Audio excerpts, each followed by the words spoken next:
കൂടുതൽ seat നൽകില്ലെന്ന CPIM നിലപാടിൽ കടുത്ത അതൃപ്തിയുമായി RJDയുടെ നിർണായക സംസ്ഥാന സെക്രട്ടേറിയറ്റ് യോഗം ഇന്ന് കോഴിക്കോട്ട് ചേരും.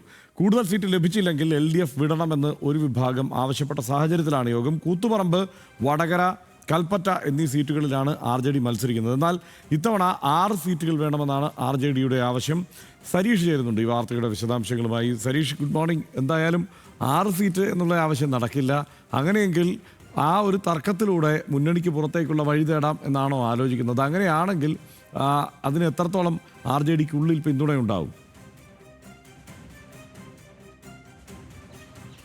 ഹർഷൻ, നിലവിൽ ഈ സീറ്റുമായി ബന്ധപ്പെട്ട് വലിയ തർക്കം RJDക്കുള്ളിൽ തന്നെ നടക്കുന്നുണ്ട്. കാരണം കഴിഞ്ഞ തവണ 3 സീറ്റുകളാണ് ലഭിച്ചത്. പക്ഷേ തങ്ങളെക്കാൾ ദുർബലമായ പാർട്ടികൾക്ക് കൂടുതൽ സീറ്റ് നൽകിയിട്ടുണ്ട്. ISJD ഉൾപ്പെടെയുള്ള പാർട്ടികൾക്ക് കൂടുതൽ സീറ്റ് LDF തന്നെ നൽകിയിട്ടുണ്ട്. അതോടൊപ്പം തന്നെ അതിൽ നിന്ന് ജയിച്ച ആളുകൾക്ക് മുഴുവൻ സമയവും മന്ത്രിസ്ഥാനം നൽകിയിട്ടുണ്ട്. തങ്ങളെ അവഗണിക്കുകയാണ് എന്നുള്ളത് RJDയിൽ കഴിഞ്ഞ കുറേ നാളുകളായി ഉള്ള പ്രശ്നമാണ്. അത് പല തവണയായി പല യോഗങ്ങളിൽ ഈ പ്രവർത്തകരും ഒപ്പം തന്നെ നേതാക്കളും മുന്നോട്ട് വെച്ച കാര്യമാണ്. ഈ തെരഞ്ഞെടുപ്പ് അടുത്തിരിക്കെ തങ്ങൾക്ക് കൃത്യമായ പരിഗണന ലഭിക്കണം എന്നുള്ളതാണ് പാർട്ടിയിൽ നിന്ന് തന്നെ ഒരു വിഭാഗം മുന്നോട്ട് വയ്ക്കുന്നത്. അത് ശ്രേയാംസ് കുമാറുമായി കഴിഞ്ഞ യോഗങ്ങളിലെല്ലാം തന്നെ പറയുകയും ചെയ്തിട്ടുണ്ട്. അതിൻ്റെ അടിസ്ഥാനത്തിലാണ് കഴിഞ്ഞ LDF യോഗത്തിൽ 3 സീറ്റുകൾ നേരത്തെ മത്സരിച്ച കൂത്തുപറമ്പ്, വടകര, കൽപ്പറ്റ ഉൾപ്പെടെയുള്ള സീറ്റുകൾക്കൊപ്പം തന്നെ 3 സീറ്റുകൾ കൂടി അധികമായി ലഭിക്കണം. അത് കൃത്യമായി ചാലക്കുടി, ഒപ്പം തന്നെ കൊടുവള്ളി, അതോടൊപ്പം തന്നെ തിരുവനന്തപുരത്ത് ഏതെങ്കിലും ഒരു സീറ്റ്, അങ്ങനെ 6 സീറ്റുകൾ തങ്ങൾക്ക് ലഭിക്കണം എന്നുള്ള ആവശ്യമാണ് ഇവർ മുന്നോട്ട് വെച്ചിട്ടുള്ളത്. പക്ഷേ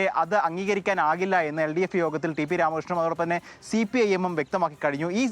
ഈ ഘട്ടത്തിലാണ് കൃത്യമായ ഒരു നിലപാട് വ്യക്തമാക്കാൻ ഇന്ന് സംസ്ഥാന സെക്രട്ടേറിയറ്റ് ചേരുന്നത്. സംസ്ഥാന സെക്രട്ടേറിയറ്റിൽ ഒരു വിഭാഗം പറയുന്നത് ആദ്യഘട്ടം മുതൽ തന്നെ RJDക്ക് അവഗണന നേരിടേണ്ടി വന്നിട്ടുണ്ട്. കാരണം ഒരു സീറ്റിൽ മാത്രം ജയിച്ച പാർട്ടികളുടെ നേതാക്കൾക്കും അല്ലെങ്കിൽ പാർട്ടിയുടെ MLA മാർക്കും കഴിഞ്ഞ തവണ ടേം അടിസ്ഥാനത്തിൽ മന്ത്രിസ്ഥാനം നൽകിയിട്ടുണ്ട്. അത് ഗണേഷ് കുമാർ ഉൾപ്പെടെയുള്ളവർക്ക് ആ ടേം അടിസ്ഥാനത്തിൽ മന്ത്രിസ്ഥാനം നൽകിയിട്ടുണ്ട്. പക്ഷേ KP മോഹനെ അവഗണിക്കുന്ന ഒരു സാഹചര്യമായിരുന്നു ഉണ്ടായിരുന്നത്. അത് RJDക്ക് തന്നെയുള്ള തിരിച്ചടിയാണ്.